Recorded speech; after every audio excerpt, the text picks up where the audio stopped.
नमस्कार, खास खबर लिएर आएकी छु म झरना राई। सुरुमा मुख्य खबर।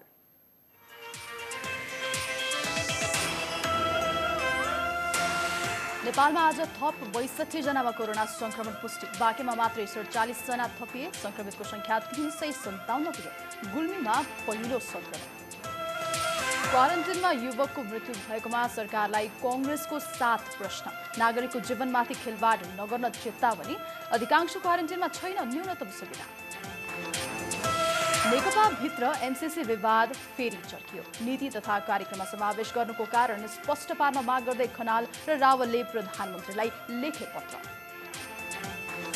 लकडाउनको 2 महिनाभित्र नेपालका साना तथा मझौला उद्योग धराशायी हुने यूएनडीपीको प्रतिवेदन। अधिकांश मजदुरले रोजगारी गुमाइसकेको दावी। र डब्ल्युएचओको 73औं विश्व सम्मेलन सुरु। कोरोना भाइरसको उत्पत्तिबारे छानबिनको प्रस्ताव पेश हुँदै।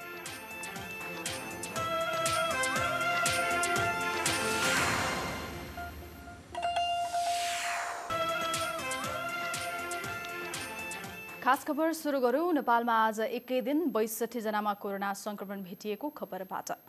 नेपालमा आज एकै दिन 62 जनामा कोरोना भाइरसको संक्रमण पुष्टि भएको छ। बाँकेमा मात्रै 47 संक्रमित थपिएका छन्। स्वास्थ्य मन्त्रालयको नियमित पत्रकार सम्मेलनमा पछिल्लो पटक 53 जनामा संक्रमण देखिएको जानकारी दिइएको छ।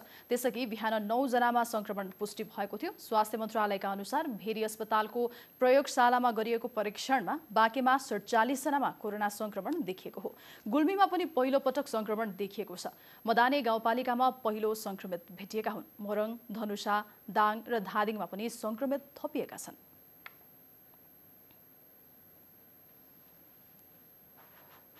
आज बाँके जिल्लामा 46 जना पुरुषहरू र 1 जना महिला गरी कुल 47 जना पोजिटिभ कोभिड-19 पोजिटिभ पहिचान भएको छ। यो भेरी अस्पतालको प्रयोगशालामा परीक्षण गर्दा पोजिटिभ पाइएको हो।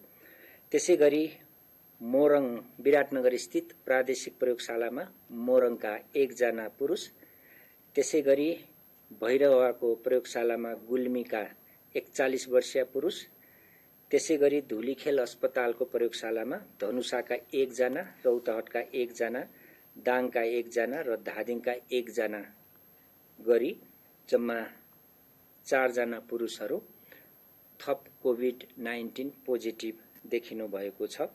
उहाँहरू सबै 18 वर्षदेखि 46 वर्ष उमेर समूहका हुनुहुन्छ। पोजिटिभ देखिएका सबै व्यक्तिहरूको स्थायी ठेगाना र उहाँहरूको हालको ठेगाना अनुसारको कन्ट्याक्ट ट्रेसिङ गर्ने काम हाम्रो स्वास्थ्य सेवा विभाग, एपिडेमियोलोजी तथा रोग नियन्त्रण महाशाखाबाट भइरहेको छ। यसरी कुल संक्रमितको संख्या 357 पुगेको छ, जसमध्ये पुरुष 298 जना र महिला 59 जना हुनुहुन्छ। हालसम्म 36 जना निको भएर घर फर्किनु भएको जानकारी हामीलाई प्राप्त भएको छ।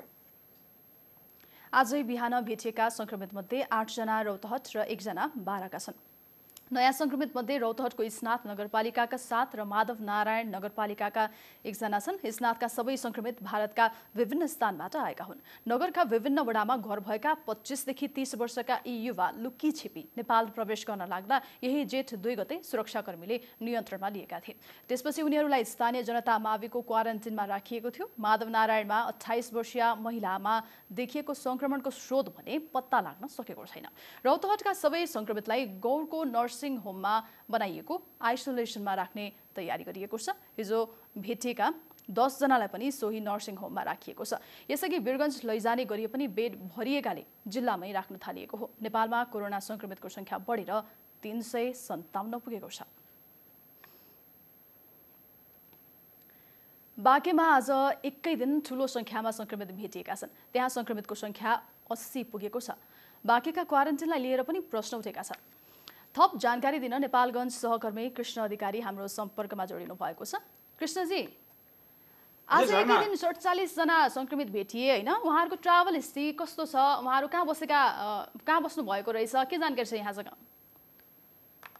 यो पछिल्लो 1 हप्तादेखि जब भारतमा लकडाउन खुकुलो भयो त्यसपछि चाहिँ ठूलो संख्यामा भारतमा काम गर्ने नेपालीहरू चाहिँ फर्किनु भएको थियो र उहाँहरू जतिजना आज सङ्क्रमित हुनुभएको छ सबैजना भारतबाट चाहिँ एक साताको अवधिमा चाहिँ फर्किनु भएको मानिसहरू हुनुहुन्छ। उहाँहरू सबैजना चाहिँ बाँकेको नरेन्द्रपुर गाउँपालिकामा फर्किसकेपछि गाउँपालिकाले उहाँहरू सबैलाई क्वारेन्टाइनमा चाहिँ बस्ने व्यवस्था मिलाएको थियो। उहाँहरू सबै क्वारेन्टाइनमा बसिरहनु भएको मानिसहरू हुनुहुन्छ। आज भेटिएका सङ्क्रमितहरूको चाहिँ अहिले स्वास्थ्य भनौँ कसरी उपचार भइरहेको छ, व्यवस्थापन कसरी हुँदैछ त? उहाँहरू अहिले चाहिँ आज जतिजना 47 जना जुन सङ्क्रमित भेटिनुभयो उहाँहरू सबै बाँकेको नरेन्द्रपुर गाउँपालिकाका विभिन्न 4वटा क्वारेन्टाइनमा बसिरहनु भएको मानिसहरू हुनुहुन्छ। अहिले बाँकेको चाहिँ नरेन्द्रपुर गाउँपालिकामा 12वटा क्वारेन्टाइन छ। 12वटा क्वारेन्टाइनमा 645 जना मानिसहरू चाहिँ बसिरहनु भएको छ र उहाँहरू मध्ये आज जुन 47 जनामा चाहिँ जो सङ्क्रमित भेटिनुभयो उहाँहरूको मध्ये अधिकांश कसैमा पनि त्यो कोरोनासँग मिल्दोजुल्दो लक्षण देखेको छैन। उहाँहरू सबैको अवस्था चाहिँ सामान्य भनेर चाहिँ बताइएको छ र उहाँहरूलाई बाँकेकै नरेन्द्रपुर गाउँपालिकाको प्राथमिक उपचार केन्द्रमा चाहिँ आइसोलेसन अस्पताल बनाउने र त्यही उपचारको लागि त्यहाँ लैजाने भनेर चाहिँ तयारी भइरहेको छ र त्यो अहिले अस्पताल बनिसकेको अवस्था छैन। नेपालगञ्जबाट विभिन्न अस्पतालबाट चाहिँ बेडहरू अन्य जुन आवश्यक सामग्री उपकरणहरू लैजानको लागि चाहिँ यहाँ खोज्ने कामहरू भइरहेको छ र आज साँझसम्म चाहिँ त्यो सामग्रीहरू पुग्ने र आज साँझ अलि अबेर रातिसम्म चाहिँ उहाँलाई त्यो आइसोलेसन अस्पताल पुर्याउने चाहिँ तयारी भइरहेको अवस्था छ। अब कृष्णजी, जस्तो कि यसरी सङ्क्रमित वात्तै बढिरहेको छ होइन, अब जम्मा सङ्ख्या पनि 80 पुगिसक्यो, यसरी सङ्क्रमण चाहिँ कसरी बढ्यो, बाँकीमा के भन्छन् स्वास्थ्य कर्मीहरू अथवा विज्ञहरू के भन्छन् त यसबारे? विशेष गरेर अब यो कोरोना चाहिँ यो एउटा सरुवा रोग हो र मान्छेमा चाहिँ अब मान्छेहरूबाट नै सर्ने हो। विशेष गरेर भारतबाट चाहिँ धेरै मान्छेहरू सङ्क्रमित मान्छेहरू नेपालमा आउनुभयो र उहाँहरूको चाहिँ प्रपर रूपमा चाहिँ कन्ट्याक्ट ट्रेसिङहरू पनि हुन सकेन र समयमा उहाँहरूको चाहिँ यो स्वाबहरू लिने परीक्षण गर्ने कामहरू हुन सकेन। उहाँहरूलाई क्वारेन्टाइनमा राखियो। तर त्यो क्वारेन्टाइनमा राख्दाखेरि क्वारेन्टाइन कस्तो हुनुपर्छ भनेर नेपाल सरकारले एउटा चाहिँ मापदण्ड निर्धारण गरेको छ। त्यो निर्धारण गरेको मापदण्ड अनुसार चाहिँ बाँकेका अधिकांश क्वारेन्टाइनहरूमा चाहिँ न्यूनतम आधारभूत सुविधाहरू पनि छैन। त्यहाँ बस्नको लागि पर्याप्त ठाउँहरू पनि छैन, बेडहरू पनि छैन, खानेपानी स्वास्थ्य सरसफाइको कुराहरू पनि छैन र त्यसकारण चाहिँ क्वारेन्टाइनमै बसिरहेको बेलामा पनि उहाँहरूमा चाहिँ सङ्क्रमण फैलिएको हुनसक्छ भनेर चाहिँ आकलनहरू गरिएको छ। अब जस्तो कि हिजो पनि क्वारेन्टाइनमै बसेको एक व्यक्तिको युवाको मृत्यु भयो होइन, अब त्यहाँ भनिएको छ कि स्वास्थ्य सुविधाको अलिकति कमजोरी छ, त्यस कारणले पनि उहाँको मृत्यु हुन पुगेको भन्ने छ। अब यस्तोमा क्वारेन्टाइनमा आधारभूत कुराको व्यवस्थापन कस्तो छ त अहिले फेरि? निश्चय नै यो चाहिँ अब नेपाल सरकारको चाहिँ स्वास्थ्य मन्त्रालयले चाहिँ क्वारेन्टाइनमा चाहिँ के सुविधाहरू हुनुपर्छ भनेर एउटा मापदण्ड बनाएको छ। त्यो मापदण्डमा के कुरा उल्लेख गरेको छ भन्दाखेरि यदि 100 जना मानिसहरू चाहिँ क्वारेन्टाइनमा हुनुहुन्छ भने त्यहाँ कम्तीमा MBBS तहको चाहिँ चिकित्सक हुनुपर्छ, त्यही अनुसार चाहिँ अरू स्वास्थ्य कर्मीहरू हुनुपर्छ, एम्बुलेन्स चाहिँ तयारी अवस्थामा हुनुपर्छ भनेर भनिएको छ। तर नरेन्द्रपुर गाउँपालिकामा 645 जना मान्छेहरू चाहिँ क्वारेन्टाइनमा बस्नुहुन्छ, 12वटा चाहिँ क्वारेन्टाइनहरू छ। तर त्यहाँ आजसम्म पनि 1 जना MBBS तहको चिकित्सकहरू पनि हुनुहुन्न। जम्मा 20 जना चाहिँ स्वास्थ्य कर्मीहरू त्यहाँ कार्यरत हुनुहुन्छ। 20 जना स्वास्थ्य कर्मीहरूले चाहिँ पालो पालो गरेर चाहिँ क्वारेन्टाइनमा चाहिँ पुग्नु भएको छ। तर उहाँहरू चाहिँ अयब एचए तहको मान्छेहरू हुनुहुन्छ, उहाँहरूले चाहिँ बिरामीहरूमा आउन सक्ने जटिल समस्याहरूको ह्यान्डलिङ गर्न सक्नुहुन्न। र त्यो अलि बाँके जिल्लाको दुर्गम ठाउँ भएको हुनाले चाहिँ नेपालगञ्जबाट करिब 40 देखि 45 किलोमिटर चाहिँको दूरीमा पर्छ। त्यहाँबाट चाहिँ मानिसहरूलाई अब यो अलिक ठुलो अस्पताल नेपालगञ्जको चाहिँ भेरी अस्पताल र मेडिकल कलेजहरूमा ल्याउनलाई पनि समस्या छ। त्यहाँ धेरै समस्याहरूको कारणले चाहिँ यस्तो अवस्था आएको हुनसक्छ। हजुर, तपाईँले दिनुभएको जानकारी अनुसार हेर्ने हो भने अहिलेसम्म अब त्यहाँ सङ्क्रमितको सङ्ख्या पनि वात्तै बढेको छ र स्वास्थ्य कर्मीहरूको पनि अलिकति कमी छ सङ्ख्याको आधारमा होइन, भनेपछि त्यहाँ स्वास्थ्य सुविधा नै कमजोर देखिएको छ यसबारे।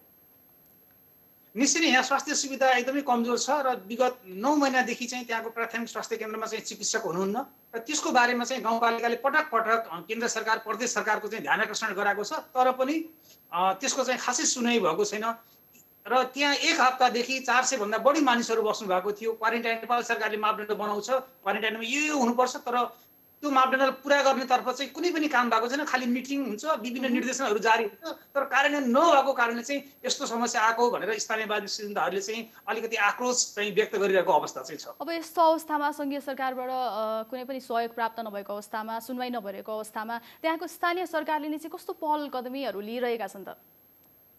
निश्चय नै अब त्यो बाँकेको नरेन्द्रपुर गाउँपालिका अति गरिब र विपन्न मानिसहरूको बसोबास गर्ने ठाउँ हो। स्वास्थ्य र शिक्षाको पनि चेतना स्तरको अवस्था पनि एकदमै कमजोर छ। त्यसकारणले चाहिँ गाउँपालिकाको चाहिँ त्यो काबुभन्दा बाहिरको अवस्था पुगिसक्यो। गाउँपालिकाले आफै म्यानेज गर्न सक्ने अवस्थै छैन। यहाँ चाहिँ तत्कालै केन्द्र अथवा चाहिँ प्रदेश सरकारले चाहिँ त्यहाँ चिकित्सक सहितको थप सुविधाहरू चाहिँ पुर्याउनु पर्ने आवश्यकता छ। तर त्यसतर्फ चाहिँ अहिलेसम्म कुनै पनि काम भएको छैन र तपाईँलाई मैले प्राप्त गरेको पछिल्लो जानकारी अनुसार त्यहाँ आज आइसोलेसन अस्पताल बनाउने भनिएको छ, तर त्यहाँ चिकित्सक पठाउने भनेर चाहिँ भनिएको चाहिँ छैन।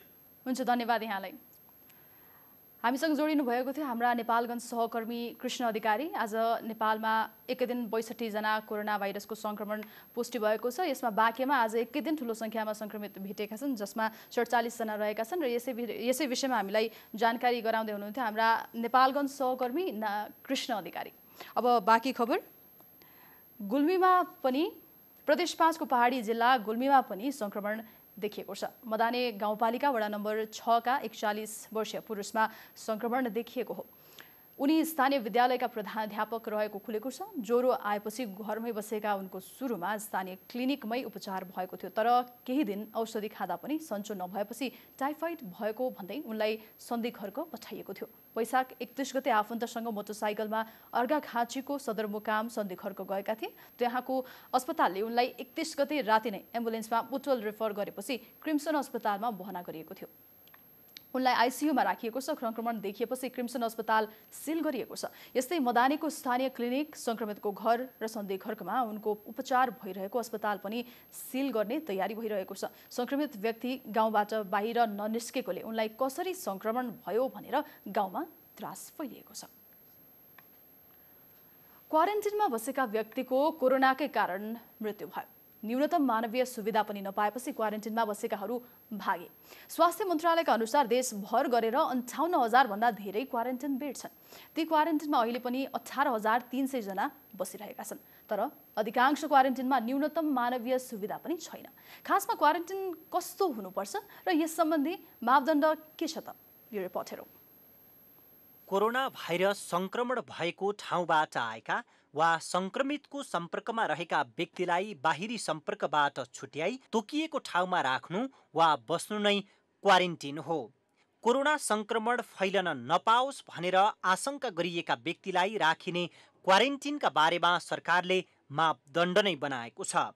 सङ्घ, प्रदेश र स्थानीय सरकारले बनाएका क्वारेन्टिन त्यही मापदण्ड अनुसार हुनै पर्छ। मापदण्ड अनुसार सम्भव भएसम्म घना बस्ती भन्दा टाढा क्वारेन्टिन बनाउनु पर्छ। एउटा क्वारेन्टिन कम्तीमा पनि 100 जना बस्न मिल्ने हुनुपर्छ।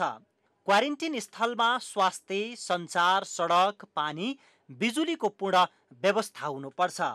सरकारी तथा सार्वजनिक भवन, होटल, तालिम केन्द्र, शैक्षिक संस्थाका भवनमा क्वारेन्टिन बनाउन सकिन्छ। क्वारेन्टिनमा गर्भवती महिला, 10 वर्षसम्मका बालबालिका, 60 वर्ष माथिका ज्येष्ठ नागरिक र अपाङ्गता भएका व्यक्तिका लागि प्राथमिकता सहित अलग व्यवस्था हुनुपर्छ। क्वारेन्टिनमा बस्ने एक व्यक्तिका लागि शौचालय सहितको एक कोठा हुनुपर्ने मापदण्ड छ।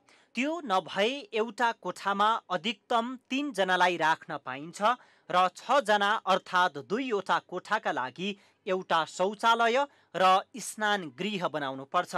यसरी एउटै कोठामा 3 जनालाई राख्दा एउटा खाटबाट अर्को खाटको दूरी 3.5 फिट हुनै पर्छ। क्वारेन्टिन कोठा हावा आउने जाने र प्रकाश छिर्ने हुनुपर्छ। क्वारेन्टिनको स्थापना, व्यवस्थापन र सञ्चालन सङ्घ, प्रदेश वा स्थानीय तहले गठन गरेको समितिले गर्नेछ। मेडिकल अधिकृत, स्वास्थ्य परिचालिका, प्यारामेडिकल, ल्याब टेक्निसियन, फार्मेसिस्ट, सरसफाई कर्मचारी र सुरक्षाकर्मी 24 घण्टा क्वारेन्टिनमा रहने मापदण्ड बनाइएको छ। यस्तै चालक र तालिम प्राप्त प्यारामेडिकल सहितको एम्बुलेन्सको सुविधा पनि 24 घण्टा क्वारेन्टिनमा रहनुपर्छ। क्वारेन्टिनमा रहने व्यक्तिलाई सुरक्षा निकायले खाजा खानाको व्यवस्था गर्नुपर्ने र त्यो खाना खाजा सम्बन्धित जिल्लामा कार्यरत नेपाल प्रहरीले पाए बराबरको हुनुपर्ने मापदण्डमा उल्लेख छ। बालबालिका, ज्येष्ठ नागरिक, दीर्घरोगी र गर्भवतीलाई भने उनीहरूको आवश्यकता अनुसार खाना दिनुपर्छ। क्वारेन्टिनमा खटिने स्वास्थ्यकर्मी र सुरक्षाकर्मीको बसोबास तथा खानपिन अलग्गै हुनुपर्छ। क्वारेन्टिनमा बस्नेलाई व्यक्तिगत सरसफाइका सामग्री दिनुपर्छ। सरकारले क्वारेन्टिनका लागि तोकेका यी मापदण्ड पर्याप्त भए पनि यो कागजमा मात्र सीमित छ। सङ्घीय सरकारले भक्तपुरको खरीपाटीमा बनाएको क्वारेन्टिन बाहेक अरू कुनै पनि क्वारेन्टिनमा यो सुविधा छैन। कोरोना सङ्क्रमितको आशंका गरिएका व्यक्तिलाई सङ्क्रमण छ छैन त्यो पत्ता लगाउन परीक्षण पनि हुनुपर्ने हो, तर सबैको परीक्षण हुन सकेको छैन। त्यसैले कतिपय ठाउँमा क्वारेन्टिन स्थल त जेल वा यातना गृह जस्तो भएका छन्। Bureau report, Himalaya television. Corona संक्रमण तीव्र रूपमा फैलिएपछिको अवस्थामा चाल्नुपर्ने कदमबारे नेपालगञ्ज मेडिकल कलेजका असिस्टेन्ट प्रोफेसर एवं फिजिशियन डाक्टर आसिम किदवाईसँग नेपालगञ्ज सहकर्मी कृष्ण अधिकारीले कुराकानी गरेका छन्। कोभिड पोजिटिभ आएको केस लक्षण नभएर पनि हाम्रो चाहिँ हस्पिटलमा एडमिट छन्। अनि कति पेसेन्ट चाहिँ कतिजना चाहिँ अहिले जुन इन्डियाबाट आउनु भएको छ उहाँहरूलाई हामीले क्वारेन्टिनमा राखेको छ, उहाँले अलिअलि सिम्टम्सहरू पनि हुनसक्छ, तर त्यस्तो पेसेन्टतिर हाम्रो ध्यानै गएको छैन। उहाँको पिसिआर रिपोर्ट नआएसम्म चाहिँ हामी चाहिँ क्वारेन्टिनमै राखिरहेको छौँ।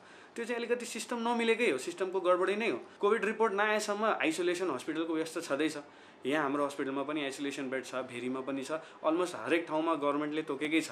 हस्पिटलहरूमा आइसोलेसन बेड राख्नलाई तोकेकै छ। त्यहाँ राख्ने पेसेन्टलाई सकेसम्म त्यस्तो पेसेन्टहरूलाई त्यहाँ राख्नुपर्छ। त्यहाँ राखेर टेस्टिङ गर्ने, टेस्टिङ गरिसकेपछि यदि पोजिटिभ आयो भने कोभिड हस्पिटल जान्छ, नेगेटिभ आयो भने चाहिँ त्यहीँ राख्ने। यदि पेसेन्टको अवस्था सामान्य भयो भने क्वारेन्टिनमा पठाउन सकिन्छ। त्यो एउटा कोअर्डिनेसन बनाउनुपर्छ। कोभिड हस्पिटलमा चाहिँ सकेसम्म हामीले सिम्टोमेटिक पेसेन्टलाई राख्नु पर्यो। सुरुको अवस्था अर्कै थियो, कम बिरामी थियो, सबैलाई राख्न पनि सकिन्थ्यो। तर त्यसले गर्दा हामीसँग अलरेडी रिसोर्सेस लिमिटेड छ। हाम्रो देशमा धेरै रिसोर्स छैन, म्यान पावरको कमी छ। अब हामीले चाहिँ यो कुराले एकदम हेरेर अलर्ट गर्नुपर्छ। सिरियस पेसेन्टलाई हस्पिटलमा राख्ने, हल्का मात्रै लक्षण छैन भने त्यस्तो पेसेन्टलाई कम्युनिटी लेभलको आइसोलेसन बनाएर छुट्टै आइसोलेसनमा राख्ने। आइसोलेसनमा हामीले चाहिँ म्यान पावर धेरै दिनु पर्दैन, मेडिकल म्यान पावर धेरै दिनु पर्दैन, धेरै टेक्निकल सामानहरू राख्नु पर्दैन। त्यसैले त्यहाँ चाहिँ राख्न अलिकति सजिलो हुन्छ, कम्पेरिटिभली रिसोर्सेस कम युज हुन्छ। त्योभन्दा पनि अब यदि केसको नम्बर बढ्दै गयो भने चाहिँ हामीले होम आइसोलेसनतिर पनि फोकस गर्नुपर्छ। क्वारेन्टिनको त अब यसरी खालि पेसेन्ट आएर सबैजनालाई हामीले क्वारेन्टिनमा यतिकै व्यवस्था नगरेर राख्यो भने त त्यसले गर्दा समस्या डेफिनेटली बढ्छ। अब सरकारले बनाएको प्रोटोकल मापदण्ड अनुसार त धेरै सुविधा हुनुपर्ने हो। क्वारेन्टाइनमा त्यहाँ बस्ने ठाउँ राम्रो हुनुपर्ने, खाने ठाउँ राम्रो हुनुपर्ने, त्यसपछि हेल्थ वर्करहरूको त्यहाँ पोस्टिङ हुनुपर्छ। एकजना पर 100 पेसेन्टको लागि चाहिँ एकजना MBBS मेडिकल अफिसर, एकजना चाहिँ कम्युनिटी मेडिसिनको डक्टर, हेल्थ वर्कर्सहरूको थुप्रै त्यो मापदण्डहरू निकालेको छ, तर त्यो अनुसार त कहीँ पनि भएको छैन। त्यसैले या त क्वारेन्टिनको लागि त्यसरी प्रोटोकलै बनाउनु भएन, बनाएपछि त्यो हामीले एटलिस्ट पुरा त गर्नु पर्यो। यति धेरैजनाले एकै ठाउँमा राख्दाखेरि त यदि एकजनालाई पनि इन्फेक्सन छ भने अरूलाई सर्ने सम्भावना पनि हुन्छ। त्यसैले व्यवस्थापन पनि राम्रो हुनु पर्यो र कुनै पनि पेसेन्टलाई केही अलिकति पनि समस्या भयो भने त्यो समस्याले तुरुन्तै डिल गर्ने, त्यसको लागि यदि आवश्यक छ भने आइसोलेसन कोभिड हस्पिटल पठाउने व्यवस्था पनि मिलाउनु पर्यो। टाइमली एम्बुलेन्स सर्भिस हुनु पर्यो, हटलाइन हुनु पर्यो। कहीँ न कहीँ तपाईँको लोकल लेभलको हस्पिटलसँग कोअर्डिनेसन हुनु पर्यो। अस्तिको जुन एउटा दुःखद घटना भयो त्यसमा कहीँ न कहीँ त्यो कोअर्डिनेसन पनि ल्याकिङ थियो। त्यो पेसेन्टलाई समस्या भयो, अब के समस्या भयो भने कसैले पनि एकदम क्लियरली थाहा छैन। त्यसमा धेरै सम्भावना हुनसक्छ, कोभिडले गर्दा पनि हुनसक्छ। उहाँ बिरामी अब मैले सुनेअनुसार, मेरो जानकारी अनुसार चाहिँ धेरै हिँडेर आउनु भएको थियो। त्यति टाढाबाट हिँडेर आउनु भएको छ यो गर्मीमा, त्यसले गर्दा डिहाइड्रेसन भयो कि इलेक्ट्रोलाइट डिसब्यालेन्स भयो कि त्यतिखेर बान्ता हुँदाखेरि अरू केही कारण छ कि, त्यसो धेरै कारणहरू हुनसक्छ। त्यसैले हाम्रो एउटा अहिलेको प्रब्लम के भइरहेछ भन्दाखेरि कोभिडको चक्करमा, कोभिडको डरले गर्दा हामीले चाहिँ कति अरू बिरामीले पनि मिस गरिरहेछौँ। कुनै पनि प्रपर फेसिलिटी छैन, न बाथरुम छ, कति ठाउँमा लाइटै छैन। नारायणपुरमै हेर्नुहोस्, अब मान्छेहरू धेरै भइसक्यो, त्यहाँ कोही डक्टर पनि अन ड्युटी छैन। अब भनौँ न तपाईँको खासै जुन किसिमको मापदण्डहरू गभर्मेन्टले राखेको छ त्यो अनुसार छैन। अब त्यो नभएपछि त अभियसली एउटै ठाउँमा हामीले धेरैजनालाई राख्यौँ र फेसिलिटी दिनौँ भने त यो रोग त झन् सर्ने सम्भावना बढी भयो नि। त्यसमा चाहिँ कतिको टेस्टमा पोजिटिभ आज आउनसक्छ, आज आएन भोलि आउनसक्छ, भोलि पनि आएन भने कतिको नहुन पनि सक्छ, पिसिआरबाट डिटेक्ट नहुन पनि सक्छ। अनि तर रोग यदि कसैले नडिटेक्ट भएर पछि उहाँहरू घर गएर फेरि अरूलाई सार्नु भयो भने त लास्टमा कुरा त त्यही हो। अब त्यसमा चाहिँ राखेर मान्छेहरू झन् बिरामी भयो र एकबाट अरूलाई पनि सर्यो भने त त्यसको चाहिँ पर्पजै सल्भ भएन। त्यसैले गभर्मेन्टले या त यो मापदण्ड अनुसार सबै फेसिलिटीहरू पुरा गर्नु पर्यो। मेडिकल फेसिलिटी, बस्नलाई राम्रो फेसिलिटी, हेल्थको बारेमा, न्युट्रिसनको बारेमा हरेक कुरा ध्यान दिनु पर्यो। त्यहाँ चाहिँ सोसियल डिस्टेन्सिङ, फिजिकल डिस्टेन्सिङ, हाइजिनको बारेमा स्पेसली फोकस गर्नु पर्यो। यो सब कुरामा फोकस यदि गभर्मेन्टले गर्न सक्दैन भने त क्वारेन्टिनले खासै आफ्नो पर्पजै सल्भ गर्दैन। त्योभन्दा त बरु या त होम क्वारेन्टिनतिर नै जानु पर्यो। किनकि होम क्वारेन्टिनमा एटलिस्ट मान्छे आफ्नो फ्यामिलीमा त हुन्छ, बरु होम क्वारेन्टिनमा अन्डर गाइडेन्स, पुलिसको गाइडेन्समा, त्यहाँ सेक्युरिटीको गाइडेन्समा होम क्वारेन्टिन गर्नु पर्यो। अब अरू विकल्पै छैन। प्रमुख प्रतिपक्ष नेपाली कांग्रेसले बाँके नैरनापुरको क्वारेन्टिनमा सरकारको लापरवाहीका कारण युवकको मृत्यु भएको संकेत गर्दै नागरिकको जीवनमाथि खेलवाड नगर्न सरकारलाई चेतावनी दिएको छ। प्रवक्ता विश्वप्रकाश शर्माले विज्ञप्ति निकालेर घटनाबाट शिक्षा लिँदै गम्भीर भएर काम गर्न सरकारलाई आग्रह गर्नुभएको छ। कांग्रेसका अनुसार बाँकेको क्वारेन्टिनमा युवकको मृत्युले गम्भीर 7वटा प्रश्न उब्जेका छन्। युवकको मृत्युबारे कांग्रेसले उठाएका 7 प्रश्न। कांग्रेसको पहिलो प्रश्न छ, युवकलाई क्वारेन्टाइनबाट अस्पताल किन लगिएन? मृत्यु हुनु अघिल्लो दिन ती युवकलाई पटक पटक बान्ता हुनुको साथै ज्वरो आएको थियो र सास फेर्न समेत गाह्रो भएको थियो। यति हुँदा पनि ती युवकलाई अस्पताल नलगेकोमा कांग्रेसको आपत्ति छ। क्वारेन्टाइनमा एम्बुलेन्स किन भएन? कांग्रेसको दोस्रो प्रश्न छ। क्वारेन्टाइनको कार्यविधि अनुसार 24 घण्टा एम्बुलेन्स सेवा उपलब्ध हुनुपर्छ, तर ती युवक शनिबार राति एकाएक सिकिस्त भएपछि पनि एम्बुलेन्स उपलब्ध भएन। पछि एम्बुलेन्स उपलब्ध भए पनि चालकले पिपिई नभएको भनेर चलाउन मानेनन्, युवकको ज्यान गयो। कांग्रेसको तेस्रो प्रश्न एम्बुलेन्स चालकको मनोविज्ञान र अत्यावश्यक सुरक्षा सामग्रीसँग जोडिएको छ। कांग्रेस सरकारलाई सोध्छ, एम्बुलेन्स उपलब्ध नहुनुमा चालकको असुरक्षित मनोविज्ञानको भूमिका हो भने अत्यावश्यक सुरक्षा सामग्री र जरुरी मानवीय प्रशिक्षण साथ एम्बुलेन्स चालकलाई किन सजग र सतर्क अवस्थामा राख्न सकिएन? देशभर नै यो समस्या किन निरन्तर देखिएको छ? कांग्रेसको प्रश्न नम्बर 4, लास किन दिनभर चौरमा अलपत्र राखियो? अमानवीय ढङ्गले लास दिनभर घाममा सुकाएर राख्ने को हुन्? मानवीय र जिम्मेवार सोच नराख्ने दोषी को हुन्? कांग्रेसले बेलैमा युवकको स्वाब सङ्कलन नभएकोमा पनि गम्भीर असहमति जनाउँदै प्रश्न उठाएको छ। लास उठाउन परीक्षण रिपोर्टको प्रतीक्षा गरिएको हो भने सम्भव भएसम्म चाँडो रिपोर्ट तयार गर्न उचित समन्वय किन गरिएन? विशेष परिस्थितिमा चिकित्सक र प्रयोगशाला बीच समन्वय गरेर एउटा मात्रै नमुना निकालेर परीक्षणका लागि पठाउँदा छिटो हुने जान्दा जान्दै पनि त्यसो नगरिएकोमा कांग्रेसको आपत्ति छ। कांग्रेसको 6औं प्रश्न कोरोना विरुद्ध सरकारको तयारीसँग जोडिएको छ र त्यसमा कांग्रेसको असन्तुष्टि छ। कांग्रेसले सरकारलाई सोधेको छ, पहिलो संक्रमित भेटिएको 4 महिना पुग्न लाग्दासम्म पनि क्वारेन्टाइनको यस्तो अव्यवस्थित स्थितिदेखि परीक्षण ढिलाइसम्म र स्वास्थ्य सामग्री अभावदेखि फिल्डमा चुस्त कार्य सम्पादन गर्ने टिम संयोजनसम्ममा प्राय धेरै ठाउँमा गम्भीर लापरवाही रहेकोले विचित्रताले आगामी दिनको कस्तो चित्रको संकेत गर्दैछ। कांग्रेसको 7औं प्रश्नले सत्ता चलाइरहेकाहरूको सोचमाथि हमला गरेको छ। कांग्रेसको अन्तिम प्रश्न यस्तो छ, श्रीमती तथा अबोध छोराछोरीले परबाट लास हेर्दै दिनभर रोएको कारुणिक चित्रले राज्य सत्ताको जिम्मेवारीमा रहेकाहरूलाई आफ्नो कर्तव्यप्रति गम्भीर बन्ने गरी केही चेत आएको छ कि बाँकेको घटनालाई केवल एक दुःखद कथाका रूपमा विस्मृतिमा धकेल्ने? गम्भीर प्रश्न सोधेको कांग्रेसले सरकारलाई सुझाव पनि दिएको छ र काम हुने अपेक्षा पनि राखेको छ। आफ्ना प्रश्नहरूको गहिरो समीक्षा गरेर सरकार आत्मआलोचित हुनेछ र यो घटना पश्चात कोरोना विरुद्धको सङ्घर्षमा लड्न युद्ध स्तरको व्यवस्थापन गर्ने तयारीमा सरकार लाग्ने कांग्रेसको अपेक्षा छ। Bureau report, Himalaya television. धनकुटामा जिल्ला अस्पतालमा कार्यरत स्टाफ नर्समा कोरोना संक्रमण पुष्टि भएपछि धरानसम्म हलचल मचिएको छ। सयौं नागरिक उनको सम्पर्कमा आएको पाइएपछि धेरैतिर प्रभाव परेको छ। स्वास्थ्यकर्मीमा संक्रमण देखिएपछि धनकुटा अस्पताल र आसपासका क्षेत्र सिल गरिएको छ। स्थानीय प्रशासनले धनकुटा नगरपालिका 7 को 4 किल्ला तोकेर सिल गरेको छ। जिल्ला अस्पतालमा उपचाररत सबै बिरामी, अस्पतालका सम्पूर्ण कर्मचारी र स्वास्थ्यकर्मीलाई क्वारेन्टाइनमा राखिएको छ। संक्रमित नर्सले जिल्ला बाहिरबाट आएका करिब 450 जनाको स्वास्थ्य परीक्षण गरेको खुलेको छ। काठमाडौँबाट धनकुटा फर्काइएका तथा सिराहा र सप्तरीका मजदुरको स्वास्थ्य परीक्षणमा पनि उनी सहभागी भएको पाइएको छ। यस्तै उनी उपचारमा संलग्न रहेका केही बिरामीलाई धरानस्थित बीपी कोइराला स्वास्थ्य विज्ञान प्रतिष्ठानमा समेत पठाइएको भेटिएको छ। धरानको प्रसुति वार्ड सिल गरिएको छ। संक्रमित नर्ससँग सम्पर्कमा रहेकी सुत्केरीलाई प्रसुति वार्डमा भर्ना भएको पत्ता लागेपछि सिल गरिएको हो। ती महिला गत शुक्रबार प्रतिष्ठानको प्रसुति वार्डमा भर्ना भएकी थिइन्। उनले 2 साता अघि शल्यक्रिया मार्फत धनकुटा अस्पतालमा बच्चा जन्माएकी थिइन्। डिस्चार्ज भएर घर गएकी ती सुत्केरी इन्फेक्सन भएपछि पुनः अस्पताल आएकी थिइन्। संक्रमित नर्ससँग उनको हेलमेल भएको पाइएको छ। बीपी अस्पतालको प्रसूति विभाग प्रमुख डाक्टर मोहन चन्द्र रेग्मीले ती महिलालाई आइसोलेसनमा राखिएको जानकारी दिनुभयो। उनको पीसीआर रिपोर्ट नायबसम्मका लागि अन्य बिरामी भर्नामा रोक लगाइएको छ।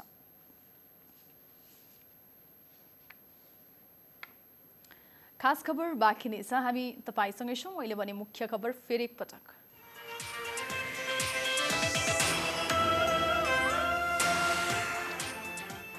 नेपालमा आज थप 62 जनामा कोरोना संक्रमण पुष्टि। बाँकेमा मात्रै 47 जना थपिए। संक्रमितको संख्या 357 पुग्यो। गुल्मीमा पहिलो संक्रमण।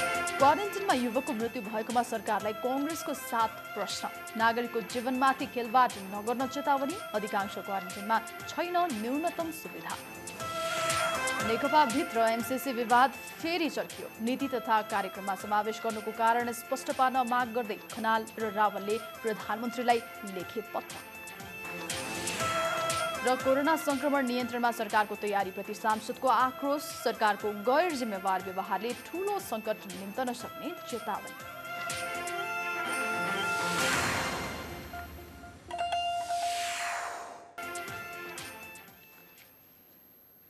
सिन्धुपाल्चोककी 29 वर्षीय सुत्केरी महिलाको मरेपछि कोरोना परीक्षण गरियो भने बाँकेका 25 वर्षीय युवकको मृत्यु भएपछि मात्र कोरोना संक्रमण रहेको रिपोर्ट आयो। कोरोना संक्रमणले भयावह रूप लिए पनि थाम्न सक्ने गरी व्यवस्थापन गरेको दावी गरिरहँदा यसको पोल खुल्ने गरी 2 जनाको ज्यान गयो। यसमा सरकारको तयारी फितलो देखियो। आज सांसदले सरकारी तयारीप्रति आक्रोश व्यक्त गरेका छन्। कोरोना से मरी हुई महिलाएं, उसकी लाश उठाने तक की सरकार के पास हिम्मत नहीं थी। वहां पर सामाजिक संजाल ने उस लाशों को उठाकर पशुपति घाट में पहुंचाया है। और यहाँ पर बड़ी बड़ी बातें कर रहे हैं कि हमारा सारा तैयारी है। अभी मधेश की व्यवस्था यह है कि क्वारंटाइन की व्यवस्था नहीं है, स्कूल में इसकी व्यवस्था की जा रही है।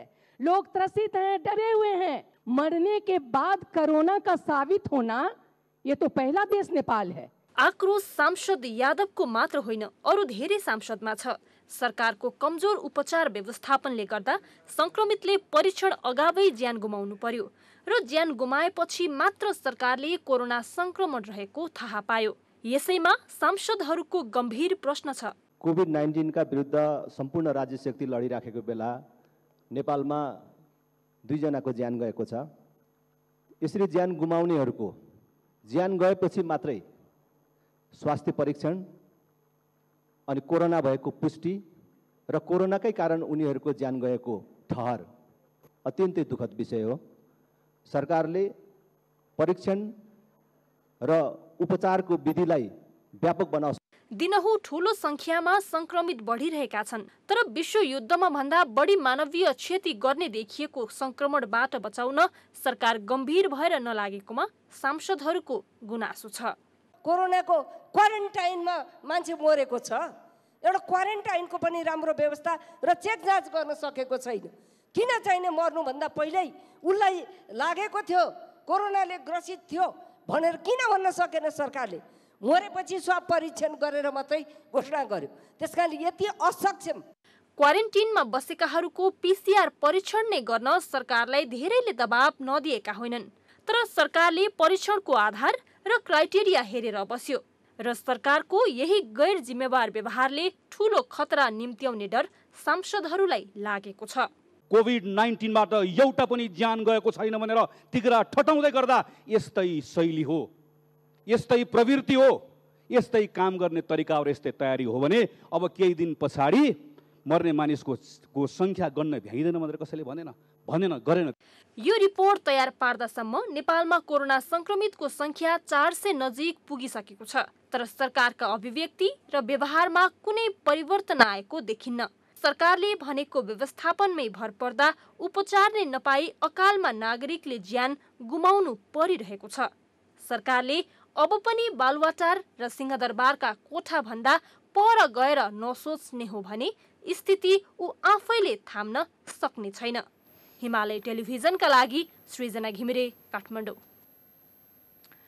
संसदमा निजी अस्पताल राष्ट्रियकरणको माग उठेको छ। कोरोना संक्रमितको उपचार गर्न नमानेको भन्दै जनता समाजवादी पार्टीका सांसद प्रदीप यादवले निजी अस्पताल राष्ट्रियकरण गर्न माग गर्नुभयो। निजी अस्पतालले कोरोना नियन्त्रणमा असहयोग गरेको उहाँले बताउनुभयो। पीडिकामा कोरोनाको उपचारको लागि तोकिएको नयाँ अस्पताल 80 बेड कोरोना संक्रमितबाट फुल भइसकेको छ र त्यसबाट बाहेक कोरोना संक्रमितलाई चाहिँ सिद्धार्थ स्कुलमा राखिएको छ। यो बेला निजी अस्पतालहरूले चाहिँ कोरोना संक्रमित राख्नको लागि अस्पताल आफ्नो दिइराखेको छैन। माननीय देशका उप प्रधानमन्त्री र रक्षा मन्त्रीजीले हिजो एउटा निजी अस्पतालका चाहिँ प्रमुखलाई फोन गर्दा उसले टेडेन उहाँको कुरा र दिन तयार भएन। यो अवस्थामा चाहिँ हाम्रो चाहिँ संक्रमित जुन कोरोना संक्रमित मानिसहरू छन् त्यसलाई कसरी बचाउने त? के निजी सिद्धार्थ स्कुलमा राखेर उनीहरू बस्न सक्छ? बिना उपचार गर्न बस्न सक्छ? बचाउनको निमित्तमा सरकारको योजना के छ? यसैमा सरकार फेलियर भइरहेको छ। यसकारण मेरो सभामुख महोदय मार्फत सरकारसित विनम्र अनुरोध छ कि अहिले तत्कालै चाहिँ निजी अस्पतालहरूलाई राष्ट्रियकरण गरेर देशका नागरिकलाई बचाउन जरुरी छ। सत्तारूढ नेकपा भित्र अमेरिकी सहयोग परियोजना एमसीसी बारेको विवाद फेरि बढेको छ। नेकपाका वरिष्ठ र प्रभावशाली नेताले नीति तथा कार्यक्रममा सरकारले एमसीसी घुसाएको भन्दै आपत्ति जनाएका छन्। पूर्व प्रधानमन्त्री एवं नेकपाका वरिष्ठ नेता झलनाथ खनाल र स्थायी कमिटी सदस्य भीम रावलले प्रधानमन्त्री केपी शर्मा ओलीलाई पत्र नै लेखेर जवाफ माग गरिएको छ। सरकारको नीति तथा कार्यक्रममा अमेरिकी सहयोग परियोजना एमसीसीसँग जोडिएका कार्यक्रम समेत समेटिएको भन्दै पूर्व प्रधानमन्त्री एवं नेकपा वरिष्ठ नेता झलनाथ खनाल र स्थायी कमिटी सदस्य भीम रावलले आपत्ति जनाउनु भएको छ। प्रधानमन्त्री केपी शर्मा ओलीलाई पत्रै लेखेर दुई नेताले गम्भीर असहमति प्रकट गर्नु भएको छ। सरकारको नीति तथा कार्यक्रमको बुदा नम्बर 211 मा लप्सीफेदी रातमाटे हेटौडा र लप्सीफेदी रातमाटे दमौली बुटवल 400 केबी प्रसारण लाइन निर्माण कार्य अघि बढाइनेछ भनेर एमसीसीमा उल्लेखित आयोजना जस्ताको तस्तै राखिएपछि एमसीसी पारित गर्न नहुने पक्षमा रहेका खनाल र रावललाई झस्काएको छ। जस्केलाबाट एमसीसी पारित गर्न खोजिएको र केन्द्रीय कमिटिको निर्देशन विपरीत काम हुन लागेको दुई नेताको आशंका छ। आइतबार प्रधानमन्त्रीलाई पत्र लेखेपछि यो विषयलाई रावलले सोमबार संसदमा पनि उठाउनु भयो। हाम्रो देशमा निकै विवादास्पद मिलेनियम च्यालेन्ज कर्पोरेसनको कुरा जुन उल्लेख गरिएको छ, यो अलि पछाडिको ढोकाबाट आउनु खोजे जस्तो मलाई अनुभूत भएको छ। एकजना नेताले यहाँ भन्नुभयो यो पारित गर्नुपर्छ, यसमा छिटो गर्नुपर्छ। नेपाली काङ्ग्रेसका नेताले उहाँले महाकाली सन्धिमा पनि त्यस्तै कुरा गर्नुभएको थियो। आज महाकाली सन्धिको पुनरावलोकन हुनुपर्छ 10-10 वर्षमा भन्ने कुरा भएको थियो, तर त्यसको न पुनरावलोकन भयो न कार्यान्वयन भयो। त्यसैले यो मिलेनियम च्यालेन्ज कर्पोरेसन सम्बन्धी जुन कुरा यहाँ परेको छ, मैले आशा गर्छु यो पक्कै पनि त्यो सम्झौता अन्तर्गतको अङ्ग हुने छैन। यदि त्यो भयो भने त्यो राष्ट्रहित विपरीत हुनेछ, त्यो नेपाली जनताले आवाज उठाउँदै कुराको विपरीत हुनेछ र एउटा स्वाधीन स्वतन्त्र देशको त्यो हैसियतमा आँच पुर्याउने कुनै पनि सम्झौता कुनै पनि पैसामा त्यो साट्न सकिँदैन। खनाल र रावलले अब यो विषयलाई पार्टीभित्र निकै व्यवस्थित ढङ्गले उठाउने तयारी गर्नु भएको छ। त्यसको संकेत प्रधानमन्त्री एवं नेकपा अध्यक्ष केपी शर्मा ओलीलाई लेखेको पत्र मार्फत गर्नु भएको छ। पत्रको पदार्थ अध्यक्ष पुष्पकमल दाहाल प्रचण्ड, पार्टी सचिवालय सदस्य र स्थायी कमिटी सदस्यलाई दिएको छ। पत्रमा कार्यदल प्रतिवेदन अनुसार केन्द्रीय कमिटिको निर्णय अनुरूप अविलम्ब पार्टी कमिटिको बैठकमा छलफल माग गरिएको छ। नेपालको संविधानको मार्गनिर्देशन तथा नेकपाको सिद्धान्त, नीति र प्रतिबद्धताको प्रतिकूल सम्झौतामा रहेका कतिपय प्रावधानमा संशोधन र परिमार्जन नगरी संसदबाट पारित गर्न नहुने कुरा छर्लङ्ग रहेको पत्रमा उल्लेख छ।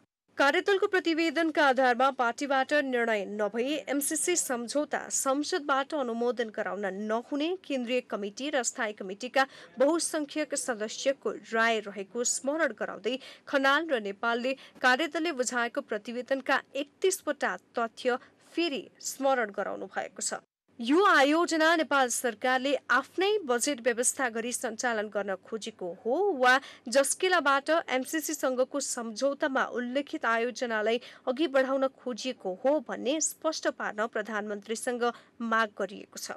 नेकपाले माघ 20 गते केन्द्रीय कमिटी बैठकबाट एमसीसी र इन्डो पेसिफिक स्ट्राटेजी बारे अध्ययन गरी सुझाव सहित प्रतिवेदन पेश गर्न वरिष्ठ नेता झलनाथ खनालको नेतृत्वमा कार्यदल बनाएको थियो। भीम रावल र परराष्ट्र मन्त्री प्रदीप गेवाली सदस्य रहेको कार्यदलले यथास्थितिमा एमसीसी अनुमोदन नगर्न सुझाव दिएको थियो। सम्झौता इन्डो पेसिफिककै अङ्ग भएको र सम्झौताले नेपालको संविधान र कानून, स्वतन्त्रता, स्वाधीनता, अखण्डता र स्वाभिमान तथा राष्ट्रिय परराष्ट्र नीति र राष्ट्रिय हितमा आँच पुग्न सक्ने कार्यदलको ठहर छ। कार्यदल सदस्य एवं परराष्ट्र मन्त्री प्रदीप गेवालीको भने यसमा 15 बुँदे फरक मत छ। यो फरक मत सोमबार संसदमा भीम रावल पछि बोलेका प्रधानमन्त्री निकट सांसद महेश बस्नेतको मुखबाट पनि सांकेतिक रूपमा आयो, जहाँ बस्नेतले रावलको प्रतिवाद गर्नुभयो। लौसी बेती राता माटे 400 केबी अन्तर्देशीय प्रसारण लाइन निर्माणको कुरा यो नीति तथा कार्यक्रममा आएको छ। यो एमसीसीलाई घुमाएर ल्याइयो भन्ने कोणबाट पनि कतिपय मान्यज्यूले क्वेसन उठाउनु भयो। यो एमसीसीलाई घुमाएर ल्याएको भनेर बुझ्ने भन्दा पनि एमसीसी हामीले कार्यान्वयन गर्दा पनि नगर्दा पनि यो नेपालको आवश्यकता हो र यसलाई हामीले बनाउनु पर्छ भन्ने सरकारको कमिटमेन्ट हो। एमसीसी सम्बन्धी प्रस्ताव झण्डै 1 वर्ष अगाडि संसद सचिवालयमा दर्ता भएको छ, तर एकपछि अर्को विवादले संसदमा टेबल र अनुमोदन हुन सकेको छैन र अब फेरि सत्तारूढ नेकपाभित्र एमसीसी विवादको विषय बनेर चर्किने देखिएको छ। Bureau report, Himalaya television. मन्त्री परिषदले लिपुलेक, लिम्पियाधुरा र कालापानी सहितको नेपालको नक्सा पारित गरेको छ।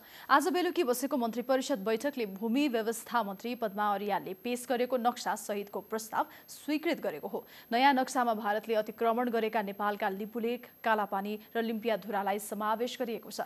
सरकारको आजको निर्णय इतिहासको पन्नामा सुवर्ण अक्षरले लेखिने पर्यटन मन्त्री योगेश भट्टराईको दाबी छ। यसका लागि उहाँले प्रधानमन्त्री केपी शर्मा ओलीलाई धन्यवाद पनि दिनुभएको छ। प्रधानमन्त्री केपी शर्मा ओलीले सरकारको नीति तथा कार्यक्रमबारे संसदमा जवाफ दिनु अघि मन्त्री परिषदले लिपुलेक, लिम्पियाधुरा र कालापानी सहितको नक्सा पारित गरेको हो। सरकारले आफ्नो नीति तथा कार्यक्रममा लिपुलेक, लिम्पियाधुरा र कालापानी सहितको नक्सा सार्वजनिक गर्ने उल्लेख छ। संयुक्त राष्ट्र संघीय विकास कार्यक्रम यूएनडीपीले नेपालमा साना तथा मझौला उद्योगमा काम गर्ने प्रत्येक 5 जनामा 3 जनाले रोजगारी गुमाइसकेको प्रतिवेदन सार्वजनिक गरेको छ। उसका अनुसार साना तथा मझौला उद्योग लकडाउनको 2 महिनामा धराशायी हुनेछन्। लकडाउनको 2 महिना पुग्नै लाग्दा संयुक्त राष्ट्र संघीय विकास कार्यक्रम यूएनडीपीले साना तथा मझौला उद्योग धराशायी हुने चेतावनी दिएको छ। यूएनडीपीले नेपालको सामाजिक आर्थिक क्षेत्रमा पारेको प्रभाव सम्बन्धी सर्वेक्षणले साना तथा मझौला उद्योगबाट प्राप्त हुने राजस्वमा 95% कमी आएको देखाएको छ। लकडाउन जेठ 20 गतेसम्म थक्नु अघि नै तयार पारिएको प्रतिवेदनमा लकडाउनलाई सहज नपारे यस्ता उद्योग 2 महिनाभित्र धराशायी हुने चेतावनी दिएको छ। अब जेठ 20 गतेसम्म लकडाउन थपिएको र उद्योग सञ्चालनको वातावरण पनि तयार नभएकाले यी उद्योग धराशायी हुने निश्चित छ। उद्योगमा काम गर्ने श्रमिकमा विभिन्न किसिमको प्रभाव पर्नेछ। स्थायी श्रमिक बेतलबी हुनेछन्। 60% को हाराहारीमा रहेका ज्यालादारी मजदुरले रोजगारी गुमाउनेछन्। लकडाउनका कारण यस्ता मजदुर सबैभन्दा बढी मारमा पर्नेछन्। यसैलाई आधार मानेर विज्ञहरूले कोभिड-19 ले भोकमारीको अवस्था ल्याउने आकलन गरेका छन्। यो सङ्कटले न्यून आर्थिक अवस्था भएका महिलालाई बढी प्रभाव पार्नेछ। यूएनडीपी को सर्वेक्षण अनुसार 28% पुरुषले लकडाउन पछि रोजगारी गुमाएका छन् भने महिलातर्फ यो संख्या 41% छ। लकडाउनले घरायसी जिम्मेवारी बढ्दा पनि कतिपय महिला काममा जान पाएका छैनन्। विद्यालय र कार्यालय बन्द हुँदा उनीहरू घरमै व्यस्त छन्। 7वटा व्यावसायिक संस्था र 400 जना व्यक्तिमा गरिएको यो सर्वेक्षणले 1 जना पुरुषले दैनिक 100 रुपैयाँ खर्च गर्ने र महिलाले 70 रुपैयाँ खर्च गर्ने गरेको देखाएको छ। लकडाउनका कारण पर्यटन क्षेत्रमा आधारित उद्योग, व्यापार र वैदेशिक रोजगारीमा सबैभन्दा ठूलो असर परेको छ। होटल व्यवसाय, यातायात र मनोरञ्जन क्षेत्रमा त्यो भन्दा ठूलो असर छ र यो लकडाउन खुलेपछि पनि देखिने यूएनडीपी को दाबी छ, जसका कारण महामारीको प्रभाव सकिएपछि पनि लामो समयसम्म नेपालको सामाजिक आर्थिक क्षेत्रमा प्रभाव देखिनेछ। अन्तर्राष्ट्रिय उडानमा प्रतिबन्ध लागेका कारण विश्वकै आर्थिक गतिविधि सुस्त छ। मुख्य आर्थिक स्रोतका रूपमा रहेको पर्यटन व्यवसायमा 60% ले गिरावट आउने देखिएको छ। जसले गर्दा सन् 2020मा 40 करोडको नाफा प्रक्षेपण गरिएको पर्यटन क्षेत्रमा ठूलो क्षति पुग्नेछ। यस्तै रेमिटेन्समा पनि चालु आर्थिक वर्षमा 15 देखि 20% कमी आउनेछ। यसले 8.5% प्रक्षेपण गरिएको कुल गृहस्थ उत्पादन यो वर्ष 2.5 भन्दा कम हुने प्रारम्भिक सर्वेक्षणले देखाएको छ। UNDP-का अनुसार यो अवस्था अर्को वर्ष पनि कायम हुन सक्नेछ। Bureau report, Himalaya television. प्रमुख प्रतिपक्षी दल नेपाली कांग्रेसका महामन्त्री शशाङ्क कोइरालाले देश कोरोना सङ्कटसँग जुधिरहेका बेला सरकारको नीति तथा कार्यक्रम नागरिकको दुःखमा केन्द्रित हुन नसकेको आरोप लगाउनु भएको छ। नीति तथा कार्यक्रममाथिको छलफलका क्रममा महामन्त्री कोइरालाले कोरोनाका प्रभावको आंकलन गर्दै प्राथमिकता छुट्याउनु पर्नेमा सरकारको गुणगानमै सीमित भएको बताउनुभयो। पारेका र पार्न सक्ने प्रभावको आंकलन गर्दै नीति तथा कार्यक्रमले प्राथमिकता छुट्याउनु पर्ने थियो, तर कर्मकाण्डी शैलीमा मुख्यतः सरकारको गुणगान गाउँदै आएको नीति तथा कार्यक्रमबाट सरकार आम नागरिकको दुःखमा संवेदनशील नभएको प्रष्ट देखिन्छ। सरकारले एकातिर सुशासनको गफ दिने तर अर्कातिर महासङ्कटको बेलामा पनि सरकारी मान्छे भ्रष्टाचारमा मुछिएका खबर आइरहनु दुःखद भएको उहाँले टिप्पणी गर्नुभयो। सरकारले सुशासन, शान्ति र सुरक्षा कायम गरेको भ्रष्टाचार विरुद्ध कारबाहीलाई तीव्रता दिएको भनिएको छ, तर महासङ्कटको यस्ता अवस्थामा समेत सरकार संवेदनशील नभएर भ्रष्टाचारमा लिप्त भएको कुरा त औषधि उपकरण ल्याउने दिएको ठेक्काको खरिद प्रक्रियामा अनियमितता भएको र प्रक्रिया रद्द भएको बाटै प्रष्ट छ। यसअघि कांग्रेस सभापति शेरबहादुर देउवाले पनि सरकारको नीति तथा कार्यक्रमको विरोध गर्नुभएको थियो। खास खबर बाँकी नै छ, हामी तपाईसँगै छौँ। मैले भने मुख्य खबर फेरि एकपटक।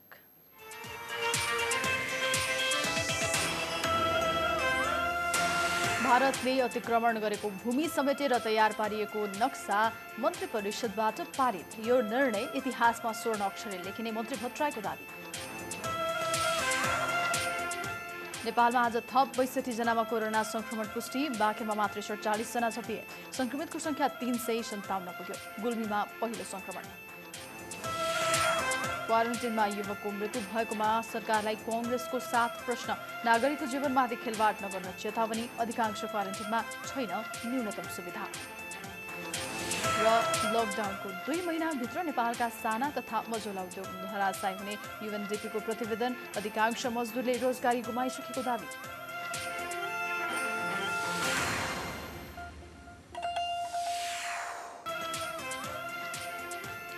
अब बाँकी खबर। अर्थर गनका नामले परिचित नेपालका देवेश पोखरेल अमेरिकन आइडलको उपविजेता बनेका छन्। गायन रियालिटी शो अमेरिकन आइडलको आज बिहान भएको फिनालेमा पोखरेल उपविजेता बनेका हुन्। अन्तिम चरणमा भएको मतदानका आधारमा सामन्था डाइज अमेरिकन आइडल बनिन्। पोखरेलले सामन्था भन्दा कम भोट पाए।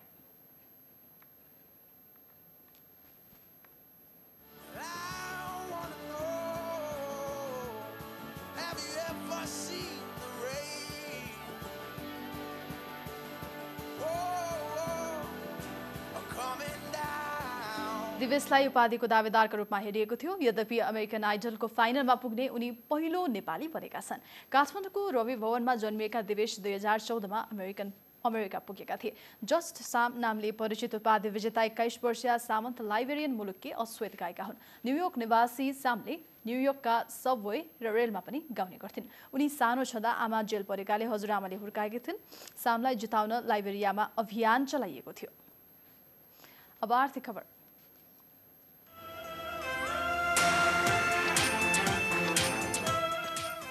कोरोना महामारीकै बीच सरकारले आगामी आर्थिक वर्षका लागि नीति तथा कार्यक्रम ल्याएको छ। तर हालको परिस्थितिको सम्बन्धमा जानकार रहेको सरकारले कार्यक्रमको प्राथमिकीकरण गर्न नसकेको धेरैको ठम्याइ छ। संघीय संसदका दुवै सदनमा सांसदहरूले पनि प्राथमिकता निर्धारणमा सरकार चुकेको र देशको अर्थतन्त्र धराशायी हुने भन्दै गम्भीर चिन्ता व्यक्त गरेका छन्। करिब 2 महिनादेखि देश लकडाउन छ र यसले आर्थिक गतिविधि बन्द छन्। यस्तोमा सरकारले नीति तथा कार्यक्रम मार्फत विशेष प्याकेज ल्याउन सक्नु पर्थ्यो। त्यसैले धेरै सांसदको सुझाव छ यथार्थमा आधारित कुरालाई प्राथमिकता दियोस् र बजेटमा समावेश गरियोस्। अब अर्थतन्त्र तहस नहस हुने अवस्थामा छ। यसका लागि नीति तथा कार्यक्रममा कुनै पनि राहतको प्याकेज आउन सकेको छैन। ब्याङ्कबाट लिएका ऋणहरूमा अब साउ होइन, ब्याज मात्रै होइन, साउ पनि तिर्न सक्ने अवस्था छैन। साउ ब्याजको अनुदान दिने कुरामा सरकार मौन बसेको छ। यति ठुलो आकारको बजेटले र यो बजेटले कुनै उपलब्धि नदिने बजेटले देशको अहिलेको समस्या समाधान गर्न सक्दैन। यथार्थलाई आत्मसात गरेर मितव्ययी बजेट ल्याउनका निमित्त र कार्यमुखी बजेट ल्याउनका निमित्त, कार्यान्वयन हुने बजेट ल्याउनका निमित्त म सरकारलाई आग्रह गर्न चाहन्छु। कोरोना महामारी पछिको लकडाउनका कारण अर्थतन्त्रमा गिरावट आउने निश्चित छ। यस्तोमा कृषि प्रधान देशलाई कृषिकै माध्यमबाट उकास्न सकिन्छ, तर नीति तथा कार्यक्रममा कृषिले पनि पाउनु पर्ने जति प्राथमिकता पाउन सकेको छैन। त्यसैले सांसदको माग छ बजेटमा कृषिलाई स्वास्थ्यपछि दोस्रो प्राथमिकतामा राखियोस् र यसो भन्नेमा प्रतिपक्षी सांसद मात्र होइन, सत्तारूढ सांसद पनि छन्। यो देशको अर्थव्यवस्थामा 38% योगदान भनेको कृषिको रहेको छ। सरकारले नै कृषिको कहिले प्राथमिकता परेको छैन। अहिले यो कोरोना र आर्थिक उत्पादनको लागि र आत्मनिर्भरको लागि सरकारले 10 देखि 15% बजेट कृषिमा छुट्याउनु पर्छ। सभामुख महोदय, हामीले स्वास्थ्यलाई प्राथमिकतामा राख्यौँ, त्यस पछाडि लगत्तै नीति तथा कार्यक्रममा कृषिलाई प्राथमिकतामा राखेको भए हुन्थ्यो र कृषिका बुँदाहरू धेरै तल, अलि प्राथमिकता कम भएको हो कि भन्ने लाग्छ। त्यस भएको कारणले स्वास्थ्य पछाडि कृषि नै हो अहिलेको प्राथमिकता। त्यस भएकाले कृषिलाई नै प्राथमिकता दिन सक्यौँ भने कोरोना लगायतका अन्य जस्तोसुकै महामारी फैले पनि हामी बाँच्न सक्छौँ। आर्थिक क्रान्तिका कुरा गरिरहने सरकारले सीमान्तकृत जनताको आर्थिक पाटो कास्ने विषयमा केही नसमेटेको उनीहरूको आरोप छ र भएका कार्यक्रमको पनि इमानदार कार्यान्वयन हुनेमा सत्ता पक्षकै सांसदलाई शङ्का छ। नीति तथा कार्यक्रम र बजेट भएर मात्र पनि हुँदैन, त्यसलाई कार्यान्वयन गर्न इमानदारिता पनि चाहिन्छ र कार्यक्रमको अनुगमन पनि उत्तिकै महत्त्वपूर्ण हुन्छ। त्यसकारण सम्बन्धित निकायहरू कार्यक्रम कार्यान्वयन तथा अनुगमनमा इमानदार र जिम्मेवार बन्नुपर्ने हुन्छ, अनि मात्र यो नीति तथा कार्यक्रम सफल र पूर्ण हुन्छ। जबसम्म जनताले यस कार्यक्रमले दिने सुविधाको अनुभूति गर्न पाउँदैनन्, तबसम्म यो नीति तथा कार्यक्रम अधुरो नै रहन्छ। देशमा आर्थिक चुनौती बढ्दै गइरहेको छ। यस्तोमा सरकारले प्राथमिकता निर्धारण गरेर बजेट ल्याए मात्र नीति तथा कार्यक्रम जनमुखी बन्न सक्नेछ। हिमालय टेलिभिजनका लागि सृजना घिमिरे, काठमाडौँ। गण्डकी प्रदेश सभाको बजेट अधिवेशन पोखरा सभागृहमा हुने भएको छ। कोरोना संक्रमणका कारण सांसदबीच भौतिक दूरी कायम गर्नुपर्ने भएपछि अधिवेशन पोखरा सभागृहमा गर्न लागि हो। नदीपुर स्थित अहिले सञ्चालन हुँदै आएको प्रदेश सभा भवन साँघुरो भएकाले सांसदबीच दूरी कायम गर्न सम्भव नहुने भएकाले सभागृहमा व्यवस्थापन गर्न लागि प्रदेश सरकारले जनाएको छ। प्रदेश सरकारको हिजो बसेको मन्त्री परिषद बैठकले जेठ 11 गतेका लागि बजेट अधिवेशन बोलाउने निर्णय गरेको छ। गण्डकी प्रदेश सभामा 60 सदस्य छन्। खास खबर बाँकी नै छ, हामी तपाईसँगै छौँ। मैले पनि मुख्य खबर फेरि एकपटक।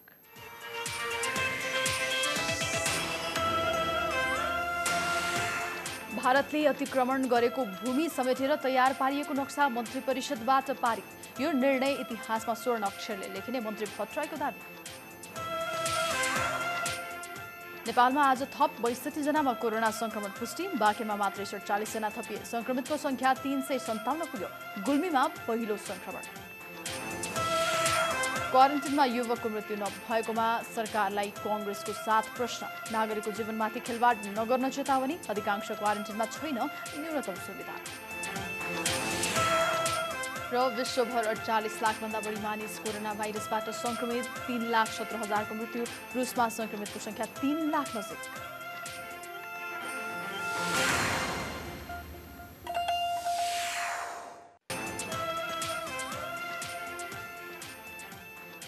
अब विदेशका खबर।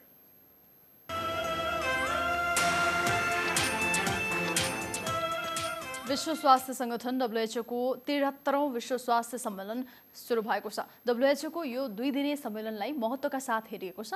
कोरोना भाइरस विरुद्ध अग्रपंक्तिमा लडिरहेका स्वास्थ्य कर्मीप्रति ताली बजाएर सम्मेलन सुरु भएको थियो। सम्मेलनमा संगठनका प्रमुख टेड्रोस अधानम ग्याब्रियससले कोरोना भाइरसबारे सुरुवाती चरणमै सबैलाई सचेत गराएको बताए। सुरुवाती चरणमा जानकारी नदिएको भनेर WHO को आलोचना भइरहेका बेला उनले विश्वका सबै देशलाई भाइरसबारे चेतावनी दिएको स्पष्ट पारेका हुन्। सम्मेलनमा कोरोना भाइरसको उत्पत्तिबारे निष्पक्ष छानबिन गर्नुपर्ने माग मुख्य एजेन्डा बन्ने देखिएको छ। सम्मेलनमा अमेरिका र युरोपेली संघले भाइरसको उत्पत्तिलाई लिएर छानबिन गर्नुपर्ने प्रस्ताव पेश गर्दै आएका छन्। यो प्रस्तावमा दर्जनौं मुलुकले समर्थन गरेका छन्। सम्मेलनमा विश्वका विभिन्न देशका स्वास्थ्य क्षेत्रका नेतृत्वकर्ताले कोरोना महामारी नियन्त्रणमा अन्तर्राष्ट्रिय समुदायको प्रयासबारे छलफल गर्नेछन्। जेनेभाबाट भिडियो कन्फरेन्स मार्फत सञ्चालन हुने सम्मेलनमा WHO का सदस्य रहेका विश्वका 194 देशका प्रतिनिधि सहभागी हुनेछन्। प्रत्येक वर्ष WHO को कामको मूल्याङ्कन गर्न सदस्य राष्ट्रको विश्व सम्मेलन हुने गर्छ। यस्तो सम्मेलनले आउँदो वर्षका लागि प्राथमिकता समेत निर्धारण गर्छ।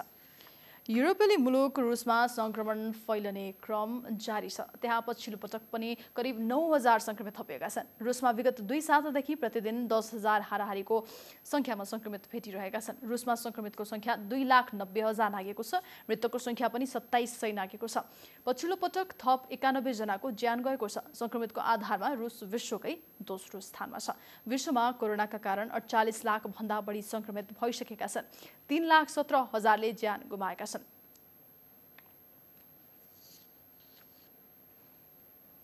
अब खेलकुदका खबर।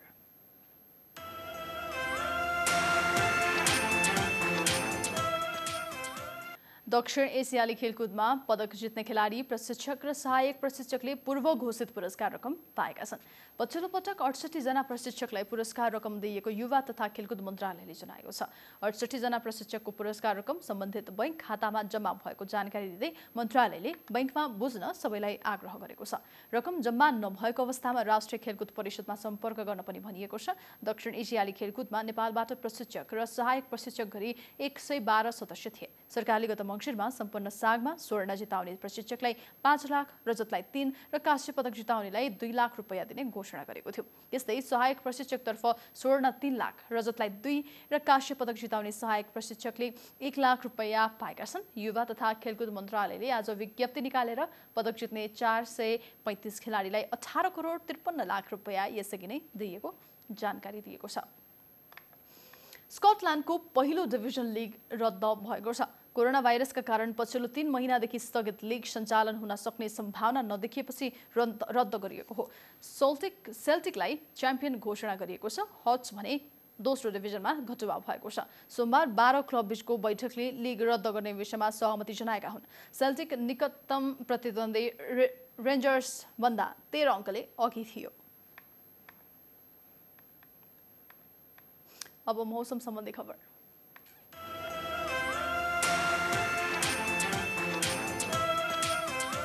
आज राति देशको पहाडी भागमा आंशिक बदली भई बाँकी ठाउँमा मौसम सामान्यतया सफा रहनेछ। पहाडी भेगका 1-2 ठाउँमा मेघगर्जनसहित क्षणिक वर्षाको सम्भावना रहेको छ। भोलि दिउँसो मध्य तथा पूर्वी भागमा आंशिक बदली रही बाँकी ठाउँमा मौसम सफा रहनेछ। मध्य तथा पूर्वी पहाडी भागका 1-2 ठाउँमा अपराह्नपछि मेघगर्जनसहित क्षणिक वर्षाको सम्भावना रहेको जल तथा मौसम पूर्वानुमान महाशाखाले जनाएको छ। आज बिहान 5:13 उदाएको सूर्य साँझ 6:48 अस्ताउनेछ।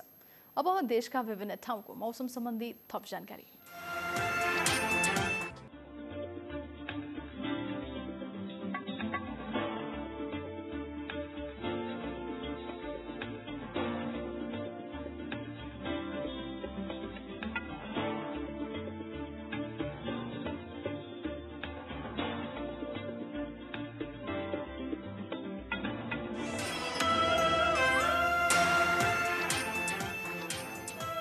हामी खास खबरको अन्त्यमा छौं। जाँदा जाँदै मुख्य खबर फेरि एकपटक।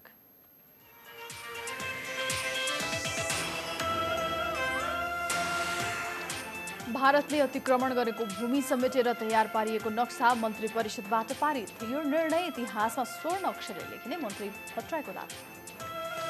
नेपालमा आज थप 62 जनामा कोरोना संक्रमण पुष्टि। बाँकीमा मात्र 47 जना थपिए। संक्रमितको संख्या 357 पुग्यो। गुल्मीमा पहिलो संक्रमण। क्वारेन्टिनमा युवकको मृत्यु भएकोमा सरकारलाई कांग्रेसको 7 प्रश्न। नागरिकको जीवनमाथि खेलवाड नगर्ने चेतावनी। अधिकांश क्वारेन्टिनमा छैन न्यूनतम सुविधा।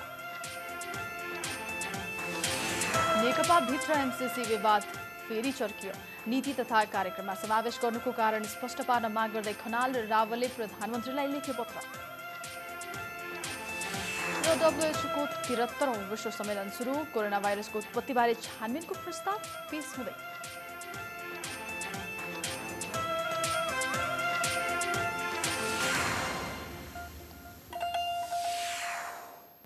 हवस् त खास खबर आजलाई यति नै। हामी 9 बजे हिमालय खबर लिएर फेरि आउँछौँ। खास खबर तपाईँले फेसबुक र युट्युबमा पनि प्रत्यक्ष हेर्न सक्नुहुन्छ। साथै हिमालय टेलिभिजन एप मार्फत एन्ड्रोइड iOS मा पनि विश्वभर प्रत्यक्ष हेर्न सक्नुहुन्छ। नमस्ते।